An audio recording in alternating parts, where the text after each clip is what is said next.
Alright, hey there YouTube. This is going to be about how you can go about fixing the shock mount on your lower A-arms on your 97, I believe it's 97 to 03 F150 four-wheel drive.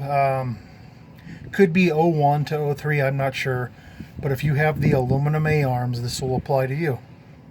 Okay, you can see right here, these brackets are snapped off here. This is aluminum. What's happened here is probably whoever installed the last pair of shocks, possibly with the lift kit, not sure, they over torqued it. They probably ran it down with a impact wrench, snapped these ears off. So I want you to see what that looks like. Okay, so here's the back side right there, and it goes through this aluminum A-arm. There it is on that side. Now disregard the nut and bolt and everything you see, because originally this here is a piece that went on the other side that snapped off. So they're snapped on both sides. They were still on there, but the shocks were kind of banging around a little in there. So you could probably see what I've done to remedy this here. Let me show you how I went about doing this, because I just put new shocks on the old F150 all the way around it. Let me show you here. Alright, I don't want to make too long of a video here, but you could probably see what I did. This is a grade 8 fastener right here. Picked it up from my local Big R. Sure you can go to somewhere else and get one, Napa, or you know, whatever you have around there. I still have to clean this weld up a little bit. So what I did was I picked up 2 bolts that were, well, they had a head on them and they're longer than this. I think they started off with 6-inch, I believe. So you can see what I got. I got some pretty thick washers here. Measure to where it needed to go. Now if I can do this, you can do it. I just use my Harbor Freight $99 welder. I'm no welder, as you can see, but you know what? That's going to work. So instead of putting the shock in between those 2 points that you saw where the ear broke off, because I mean, to fix that I'm going to have to go to a guy with an aluminum, you know, welder and have them weld that ear back on there and everything. I'm not going to do all that. There's plenty of meat on the back side of that A-arm. Let me show you. So this piece here goes through the back end of the A-arm, and I've left this much on there to get a nylon locking nut on there, a nylock nut. So you could see all this meat goes through that, so you're not going to have a problem with it. So I still have to clean this up a little bit here.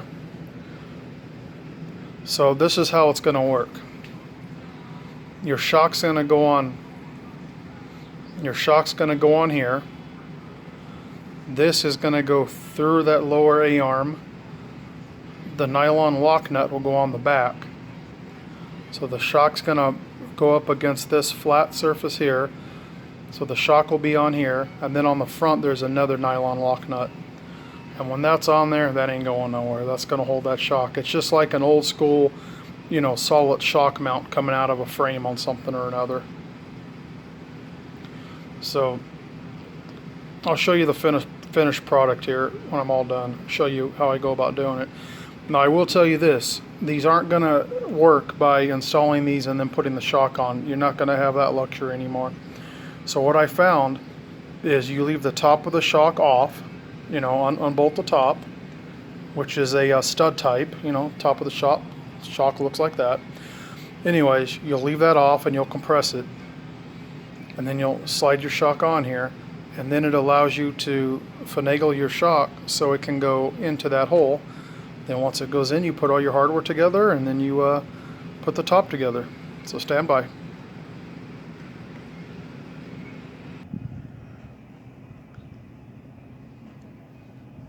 Alright, so I've got the hardware off for the top of the shock here. See how it's just dangling there. Now if you have nitrogen charged shocks as opposed to just, you know, oil hydraulic shocks, you're going to have to compress these suckers and tie them off with like a something pretty strong. But you can do it. So if you just have hydraulic shocks, you can just push them down like that. Alrighty, so I just took the bolt out of the other shock. You can see how that bolt is not even straight anymore. See how it's bent, how the head's bent on it? It's because it was over torqued. There's that broken ear.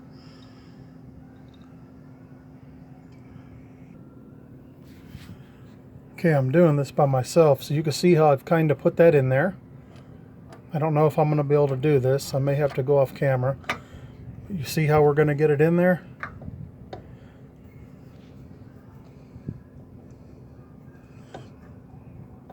We need to get it through that hole. So I'm going to need both hands. I'll get right back to you. Alright, it took me 2 hands, but I got it in there. See how everything's loose? There's no hardware on there yet. Let's see if I can get the back side here for you. There's a stud coming out.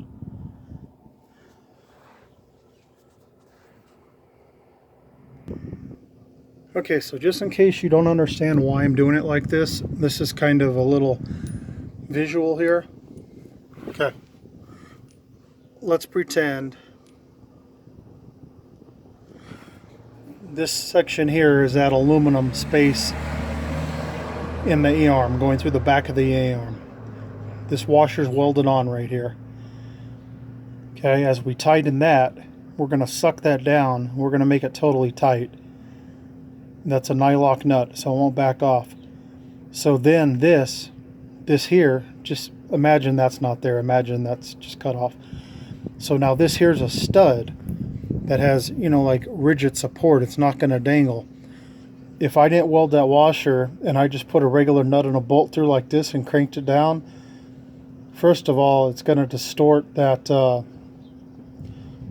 that metal sleeve in the bottom of the shock. It's going to distort it all. It's going to make the bottom of the shock way too tight where it's not going to be able to flex. And also, it's going to be able to like wobble around because there's a lot of force right here. So doing this just makes it like a stud coming right out of there.